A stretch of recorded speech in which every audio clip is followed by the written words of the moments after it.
Hello guys and welcome to my 8.1 guide for the Outlaw Rogue in Battle for Dazar'alor. My name is Squiggle and I'm proud to announce that Battle for Dazar'alor is finally out. It's been a few months since we've had some updated content and I'm really excited to see what the Outlaw Rogue can do in the coming tier. We got a new trait called Keep Your Wits About You, and we do have access to the double ring, which is going to make our Between the Eyes completely bonkers, which is going to put us in an extremely strong spot in single target and AoE damage for both raiding and Mythic Plus alike.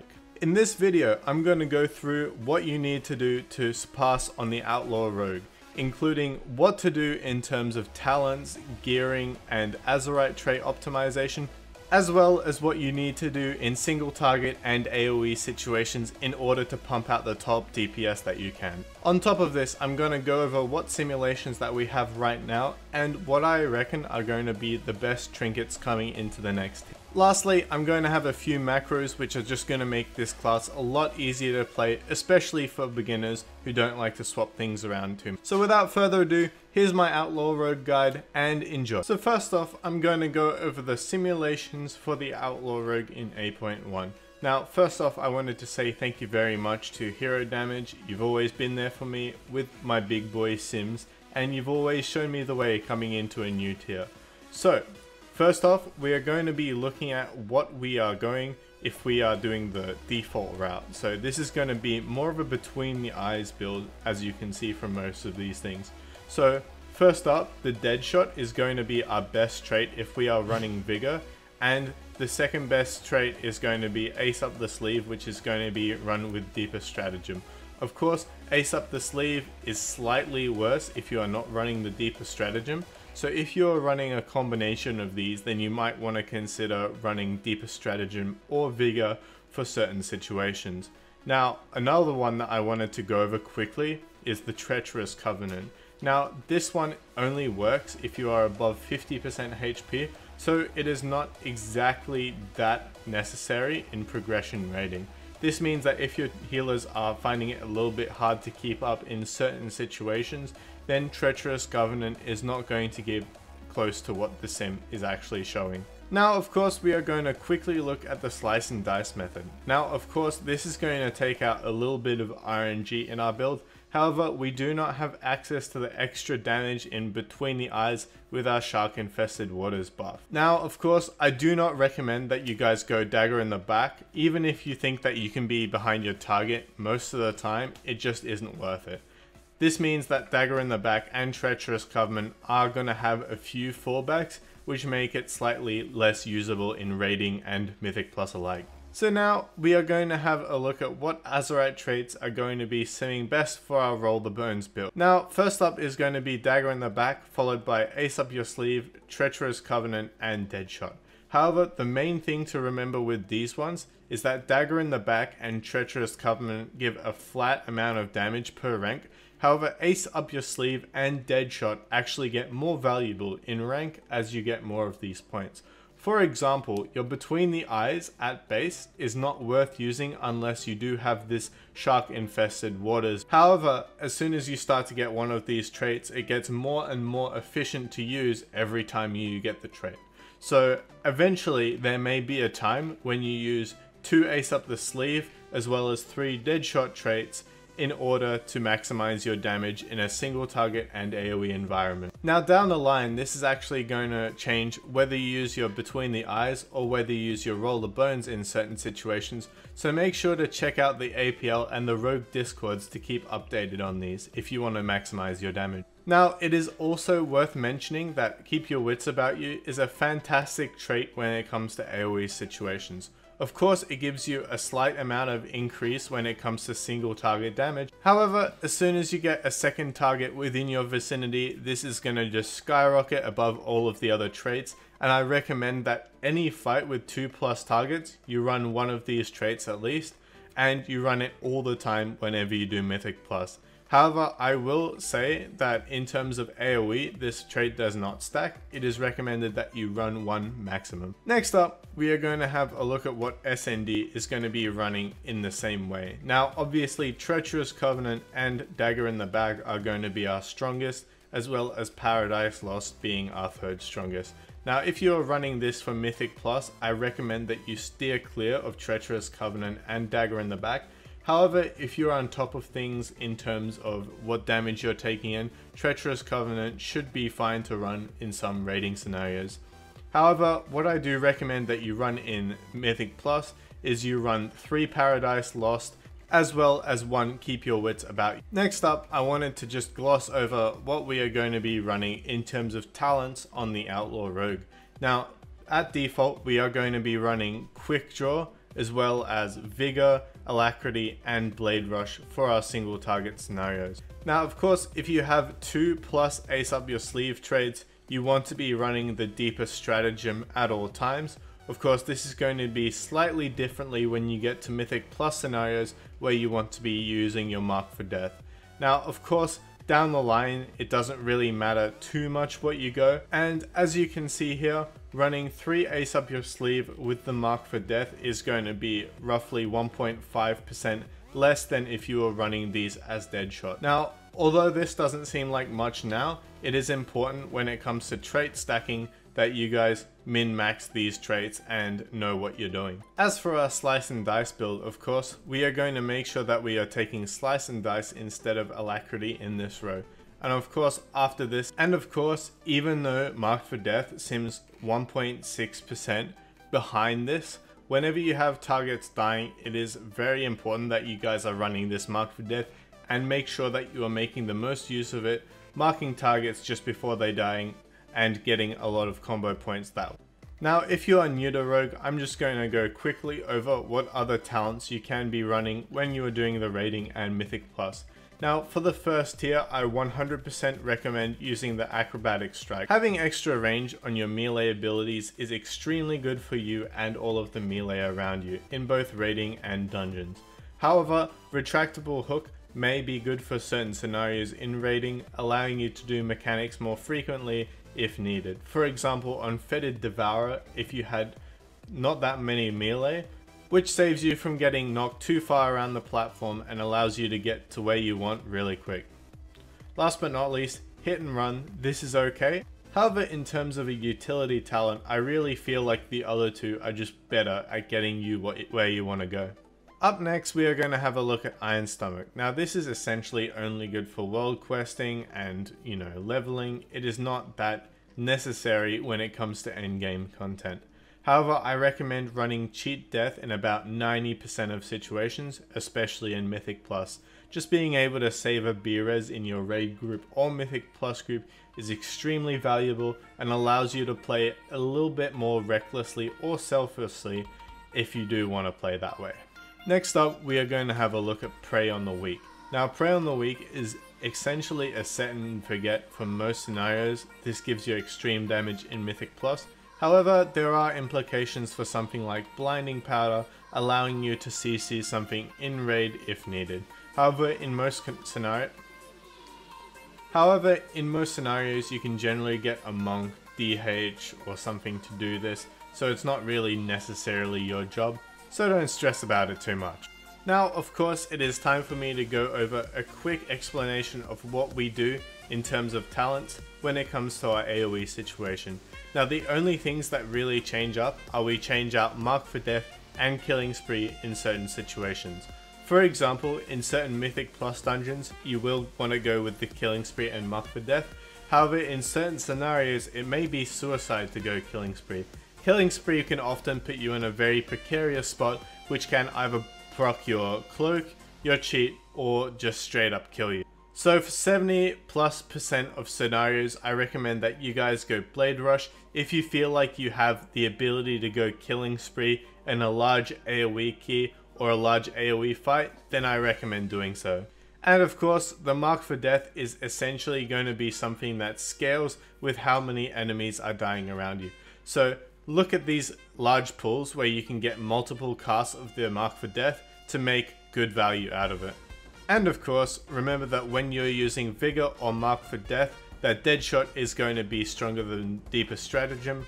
and vice versa if you're running the ace up the sleeve trait. So next up, I'm going to briefly go over what I think are going to be our best in slot trinkets for the battle for Dazara Law. Now first up, what I wanted to say is that there is not too much information on these trinkets and there are not too many sims released. We don't really know the proc rate of these trinkets and if they're going to get buffed or nerfed in the first couple of weeks. However, it is fair to assume that we can make an educated guess on what is going to be strong. So the main trinket that I think is going to be very strong is going to be this one. Now, I'm not going to make a fool of myself and say this insanely long name. I'm just going to say that it's from Mecha Talk in the Battle for Dazara Law. Now, this seems to be a very strong critical strike trinket, which is essentially going to be our best in slot stat for the rogue in the next tier. Now, this may be tuned differently depending on what Blizzard feels about it, if they feel like it's too easy to get, too hard to get, etc. However, it is fair to assume that because it is critical strike, if it is balanced properly, this is going to be a beastly trinket. On top of this, you can also maintain the current oscillation for 6 seconds with a 1 minute 30 second cooldown. Now this is extremely good for micromanaging your DPS as a rogue. Now this means that if you are encountering a time when you have to swap to an ad, kill ads quickly, or just an insanely big AoE window, this means that you can use a large amount of crit that you are getting for the trinket and use it for an extended amount of time. As for the Kimball's Razor Claw, this essentially just looks like it's going to be a weaker version of the Fathoms with a slight amount of leech that you are getting if you are hitting the target from behind. This is going to be quite good single target in my opinion, however I do not recommend this for Mythic Plus, as if it works the same way as Fathoms does, it is going to get weaker the more targets that you attack. Next up, Invocation of Yulong. Now this actually looks like a pretty decent trinket. So this trinket is essentially just going to do a large amount of nature damage split among targets near you. Now this is going to be best when it comes to 2 target cleave, as when it strikes multiple targets, aka 2+, then it is going to do more damage. However, with these sort of trinkets, if you are getting to the nutty AoE situation, when it comes to larger AoE situations, you want to go with something that scales linearly instead of something that only scales from 2 targets. Of course, it goes without saying that the Deadeye Spyglass and the Lustrous Golden Plumage, as well as the Harden's Lucky Dice, are going to be extremely good for the Outlaw Rogue in the coming patch. Now of course, you do need to pump some high Mythic Plus to do these, and I hope that you guys get some good trinkets in your chest, especially if the raid trinkets do not turn out to be that good. Now of course, when it comes to the Lustrous Golden Plumage and the Deadeye Spyglass, these are very good for AoE situations, as your AoE is just going to keep on scaling as you get more crit and versatility. Next up, we are going to quickly look at what sort of stats you want to be running on the Outlaw Rogue. Now of course, first up is going to be the weapon DPS. We want to make sure that we are getting a fat weapon in our main hand as soon as possible. Of course, our offhand weapon DPS is going to be a lot lower than this, so if you have a high eye level weapon for your main hand and a weapon with a socket in it for the offhand, this is probably going to be optimal.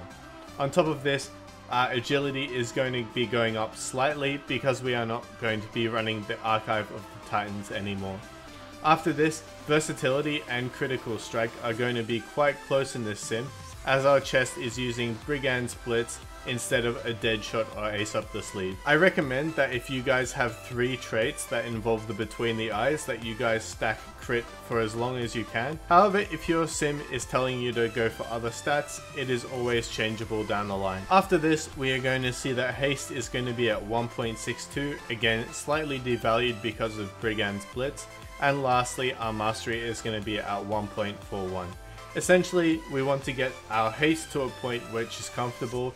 This is really easy to do, especially with the current eye level and the further eye level we are going to get. So essentially, you want to make sure that you are stacking as much critical strike and versatility as possible. Now, of course, for our gems and enchants. Now, this is quite easy to think about when it comes to what I just said. Our gems and enchants are going to be based off what our stats are looking like. So of course, most of the time you want to be going for 1 agi gem and a few critical strike gems, maybe even a verse gem chucked into the mix. However, I do recommend maybe gemming one haste gem if your sim is showing a little bit low and if your haste is your biggest stat on your sim. Of course, when it comes to your weapon enchants, you want to be running deadly navigation for one and versatile navigation for the other. And of course for consumables, you want to make sure that you're running the feast in raid. You're running that big 100 stat feast in raid, and if you cannot get access to that, then you're using 70 crit or 70 versatility food. And for our potions, we want to be using Potion of the Bursting Blood for single target, and we want to be using Battle Potion of Agility for 2+ target and in our AoE situations. So now I'm going to go over what our rotation and opener looks like for the Outlaw Rogue. Now, of course, the main fundamental to remember about the Outlaw Rogue is we want to maximize as much damage as we can from our Between the Eyes, and we want to reroll at certain times. Our reroll is going to happen if we have a single buff that is not Shark Infested Waters or Grand Melee. Now, as we go along, we may actually see True Bearing staying in our reroll list. Now, as we get more traits for Between the Eyes, we may in fact see that True Bearing actually becomes one of the buffs that we keep, especially in Mythic Plus situations. So when you start off, you're gonna always start off with using an ambush. This is gonna give you 2 combo points and it's gonna use a bit of your energy, so it's gonna get you started. After this, you wanna use your Adrenaline Rush, as well as a few more Sinister Strikes before a Blade Rush, and then using Roll the Bones. We got a pretty good roll here, so we want to flow with it, and we want to make sure that we are re-rolling if we do not get 2 buffs or the Shark Infested Waters. Of course, wherever we can, we are going to use our Blade Rush and our Between the Eyes, and we're going to make sure that we keep these abilities on cooldown as much as possible. After this, we go into a simple rotation, where we are pretty much going to use all of our abilities as much as possible, and we make sure that we use all of our abilities before we use our finishes. Here I'm even going to take a little bit of time to use my Between the Eyes and make sure I can get out some big damage to that, and I'm about to refresh my Roll the Bones here, and then I'm going to go back into my standard rotation. So right now I'm going to show you guys how to do the maximum damage on the Outlaw Rogue when it comes to AoE situations. So ideally what we want to do is we want to come in with a big roll and we want to come in with full combo points. Then what we're going to do is Blade Flurry, and then we're going to start going ham. As soon as our energy is completely depleted, we want to make sure that we are using our Killing Spree and making sure that we are getting as much damage out of that window as possible. And of course, make sure that you guys are saving your Blade Flurry for the really big iterations of damage and the times when you can hit as many targets as possible. Of course, you don't want to be using your Blade Flurry on 2 targets when you're coming up to a 10 target pull. That's just silly. So last but not least, I just wanted to show you guys some quick things that help me track what I'm doing and things that make the setup for the rogue far easier. First up, this is something that I recommend to every single rogue, is a macro for your tricks of the trade. I have this one set to my target focus, so I generally just set it on my main tank in raid or dungeons. Next up, you're going to see that I have this macro for my Killing Spree and Blade Rush. Now this is extremely powerful when it comes to the rogue gameplay, and this means that every time I swap out of this for Mythic Plus or raids, I'm not being hindered and I don't have to always swap things around. Last but not least, I also recommend that you guys make sure that you macro all of your trinkets and all of your racials into your abilities. So for example, your Adrenaline Rush and your Killing Sprees are going to be where you want to be using your trinkets. This includes your Lustrous Golden Plumage, and these are also situations where you should be using your racials such as Blood Fury. And that just about wraps up my guide for how to play Outlaw Rogue in Battle for Desire. I will keep you guys updated on anything I can, and feel free to message me in the comment section below. If you guys like this video, make sure to give it a thumbs up, and if you guys liked watching my content and want to watch more, make sure that you guys subscribe me for some more alerts about when I'm doing more. Thanks for watching guys, and I can't wait to see you guys on the top of the DPS meter.